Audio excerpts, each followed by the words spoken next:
Je connais beaucoup de femmes célibataires incroyables, mais tous les hommes que je connais et qui valent la peine d'être connus ont déjà une partenaire.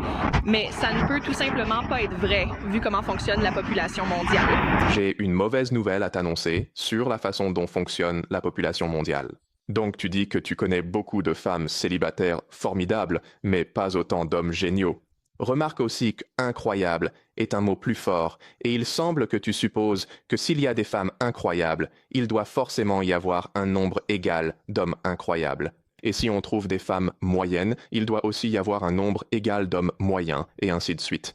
Et si on mesurait objectivement des choses comme l'intelligence, le revenu, la symétrie du visage, on trouverait probablement un nombre égal d'hommes et de femmes dans les groupes de grande, moyenne et faible valeur. Mais nous ne mesurons pas de façon objective.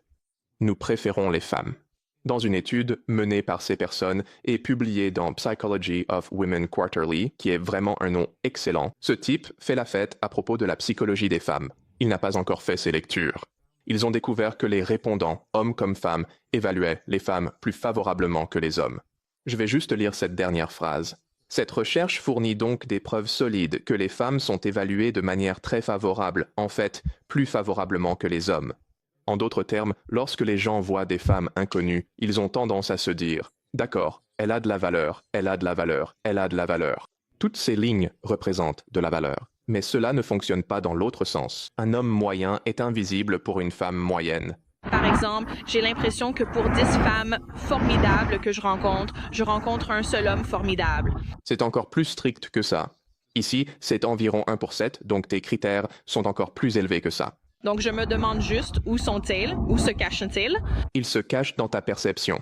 Les hommes qui te paraissent attirants immédiatement lors de ce traitement rapide et superficiel représentent un très faible pourcentage. Mais quand tu passes plus de temps à apprendre à connaître des hommes à l'église ou ailleurs, un pourcentage plus élevé d'entre eux commence à te sembler attirant. C'est ainsi que fonctionnent les bars et les applications de rencontres. Et c'est aussi comme ça que fonctionnent les communautés soudées. Les gens s'apprécient davantage, surtout les femmes envers les hommes. C'est ce qu'on appelle le principe de proximité, et cela donne lieu à des questions comme celle-ci. Voici un exemple que j'ai illustré avec le fameux graphique de l'illusion féminine. L'attirance due à la proximité sur le lieu de travail, c'est vraiment quelque chose de réel. J'ai revu un gars avec qui je travaillais dans un autre centre Valvoline.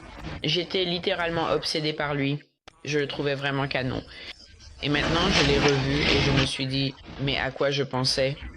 Genre, mes calculs ne tiennent pas, alors où sont tous les hommes? Parce qu'il doit bien y en avoir ici. Malheureusement, la réponse, c'est que tu te trouves dans cette zone, et les hommes que tu cherches sont dans cette zone, en dessous de la ligne des grands hommes qui valent la peine d'être connus. Tu n'es pas la seule à avoir l'impression de voir très peu de bons hommes. Le nombre de femmes attirantes par rapport au nombre d'hommes attirants par habitant, c'est gênant. Les hommes sont nuls sur les applis de rencontres. Tout le monde sur Tinder, c'est comme l'espèce la plus moche que j'ai jamais vue. Mec, tu es sur Tinder ici? Ouais. Écœurant. Ils doivent bien être là, non? Où sont-ils? Si tu veux que les hommes et les femmes soient assortis un pour un en termes de qualité, alors il y a des hommes de qualité équivalente, mais tu es probablement en train de les ignorer.